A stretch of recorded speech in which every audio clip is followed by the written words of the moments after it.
Mellow greetings, everybody. My name is James. I am from the internet, and today we are going to be talking about critical race theory. Now, this is not something I really want to discuss. However, there is a chunk of people over on the right in the conservative sect who got beaten out of the woodwork by Donald Trump and his constant racist, bombastic ramblings, who will not shut up about it. In fact, it's gotten so bad that this is an idea that they are pushing hard against in state houses and in the federal government. If you don't know what critical race theory is, I'm going to review that with you very quickly. Then I'm going to show you how it's being used to try to ram through yet another slew of draconian laws that will turn back the clock on the greatest civilization on the planet. You ready? Here we go. Critical race theory is an intellectual movement and loosely organized framework of legal analysis based on the premise that race is not natural, biologically grounded feature of physically distinct subgroups of human beings, but a socially constructed, culturally invented category that is used to oppress and exploit people of color. Critical race theorists hold that the law and legal institutions in the United States are inherently racist insofar as they function to create and maintain social, economic, and political inequalities between whites and non-whites, especially African Americans. Race, and especially whiteness, is indeed a societal construct, and it was created and perpetuated to keep things as they were. And when I say as they were, well, I'm referring to back in the day when the only people who could own property or hold office were white Christian men. You know, the people who filled out the magic founding documents of the United States of America. The one that says all men are created equal, not women, and only later in time was adapted to say that black people and people of color, well, they count as 3/5 of a human being. Well, that is when you're counting population to determine how many congressional reps a state gets. You see what I'm getting at here? So no, nothing in that is terribly out of bounds. However, what is controversial, what is bringing people out of the woodwork, and what Donald Trump latched onto and then pushed back out into the universe so that most people would get on his fucking Caucasian power train, is that anything that teaches that white people, again, a construct created by white people who institutionally benefit from whiteness, yeah, those people don't want there to ever be any conversation about the fact that whiteness is built on and used to maintain cultural and ethnic superiority.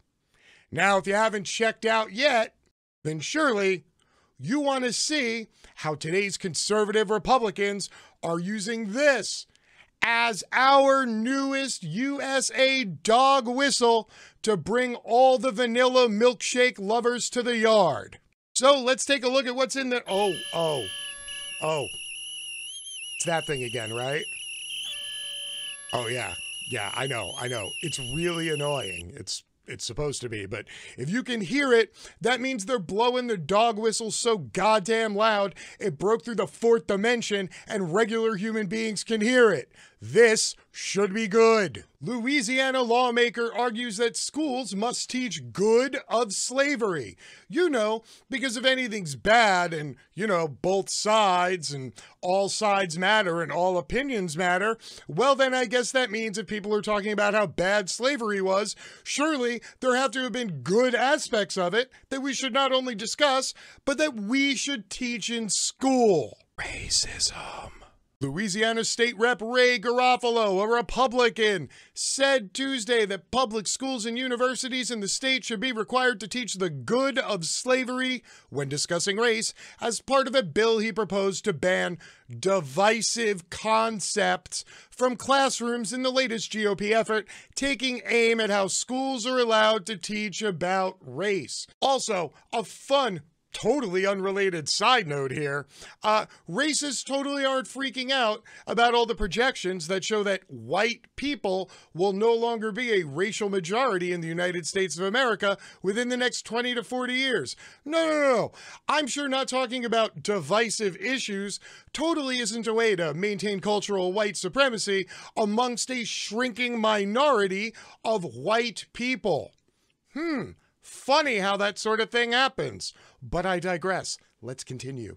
Key facts on this story. Garofalo, who heads the Louisiana House Education Committee, said schools should talk about everything dealing with slavery, the good, the bad, and the ugly, during a fiery committee hearing on Tuesday.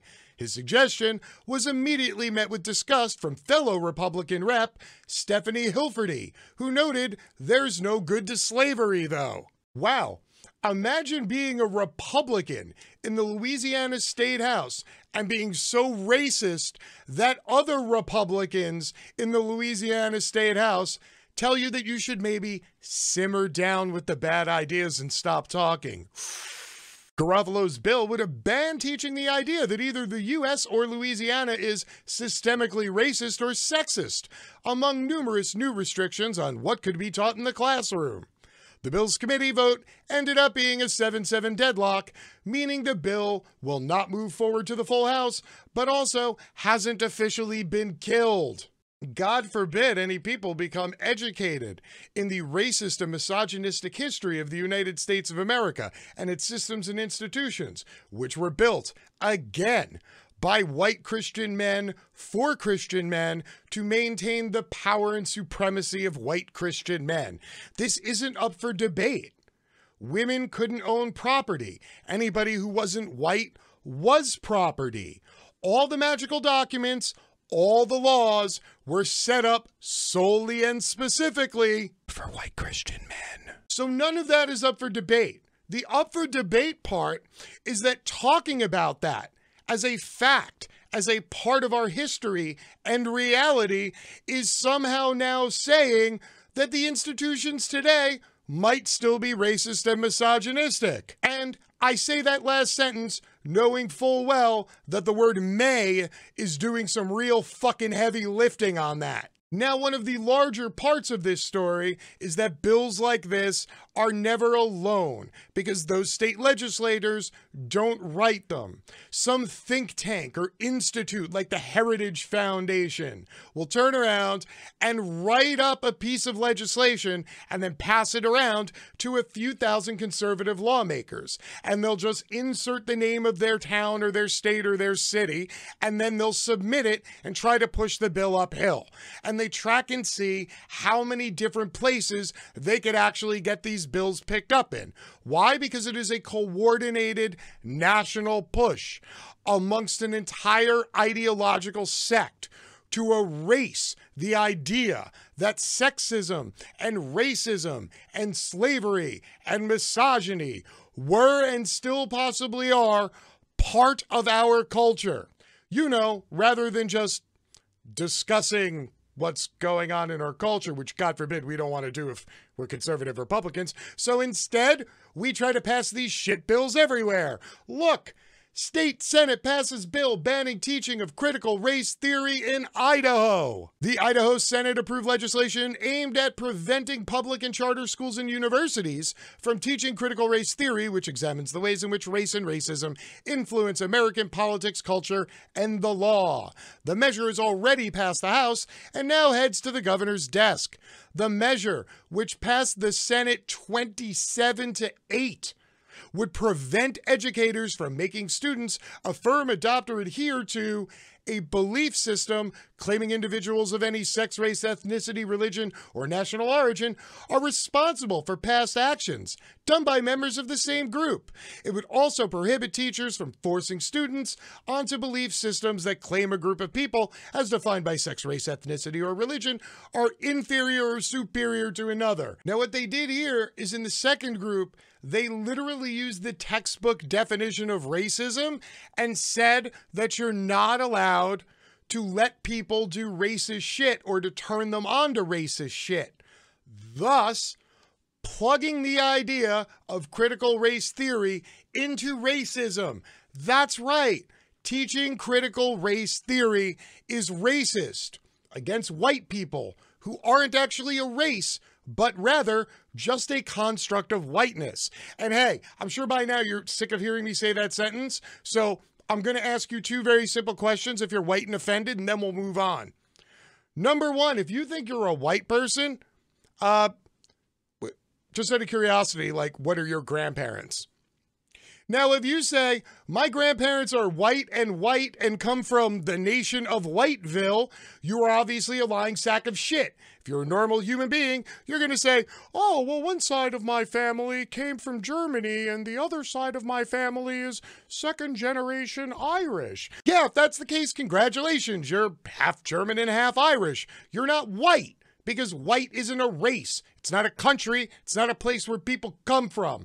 Rather, it's a cultural designation that white people choose to place upon themselves because we live in a country that was solely built to establish and maintain whiteness. Meanwhile, over in Virginia, there is a teacher publicly complaining that critical race theory has damaged community, and frustrated parents are demanding changes. Hey, guess what? If talking about the history and the current state of race relations in the United States of America is fucking up your community sucks, and it's filled with bigots and racists. It happened. Stop acting like you can just take the first 200 to 300 years of American history and lock it in a fucking closet, okay? You make it sound like it was a goddamn eon ago. Hey, another fun fact here. When Harriet Tubman was born, Thomas Jefferson was alive. When she died, Ronald Reagan was alive. This shit didn't happen all that long ago. Let's stop making it sound like it's some 6,000-year-old history from some civilization that long since died. And now we're going to take a quick jaunt down not all that far ago in the past to remind you that this is a systemic issue, and then I'm going to show you what happens as a result of that systemic issue being allowed to proliferate. Okay, here we go. Speed round. Story from back in 2016. For 10 years, students in Texas have used a history textbook that says not all slaves were unhappy. This book was put out by McGraw-Hill, which is one of the largest, if not the overall largest, manufacturer and distributor of textbooks in the United States of America. Please note, bottom right-hand corner of that, where it says the Atlantic slave trade between the 1500s and the 1800s brought millions of workers from Africa to the southern United States to work on agricultural plantations. Oh, nice. We had like a fucking cultural swap work program. That must have been really neat for all those people who voluntarily came over here for 300 plus years to, you know, get some work. 2012, Atlanta metro area school district defends using slavery equations to teach math to third graders. Here's some of the great questions. Each tree has 56 oranges. If 8 slaves pick them equally, how much would each slave pick? How many baskets of cotton did Frederick fill? If Frederick got 2 beatings per day, how many beatings did he get in 1 week and in 2 weeks? This is what generational systemic racism looks like. And now, if you don't believe this has any effect, even on the most educated and the most well-read among us, I'm going to drop this little ditty on you on the way out the door. Buckle up. You ain't ready for this one. In 2016, researchers asked white medical students and medical residents about 15 alleged differences between black and white bodies. 40% of first-year medical students and 25% of residents said they believed black people have a thicker layer of skin, and 7% of all students and residents surveyed said that black people have less sensitive nerve endings. The doctors in training who believed these myths were less likely to prescribe adequate pain medication to black people. You know, because they're underdeveloped savages with thick skin who don't feel as much pain as white people. You know, that's why they made better workers. Now, I'm fairly sure this video is going to anger, upset, or piss off some of you, and to those of you that this video angered or insulted or pissed off, I don't fucking care. I really don't. You are literally the problem. If this bothers you, you are the problem. Our nation is fucked up. Our culture is fucked up. People are doing all sorts of horrible, horrible things, but couching it as some sort of beautiful act that they are committing so that their beautiful ideology can further flourish. And that ideology is trash, okay? Yes, I want America to not be divisive. I want to have great race relations too. But acting like shit never happened or acting like it's still not happening today in no way fixes the problem. It just fixes your comfort level when hearing about the problem. And your comfort is of no concern to me. Having a better society where people aren't treated like shit because of the color of their skin, that is something I'm very interested in. And until next time, my name is James. I'm from the internet and I am out. Peace.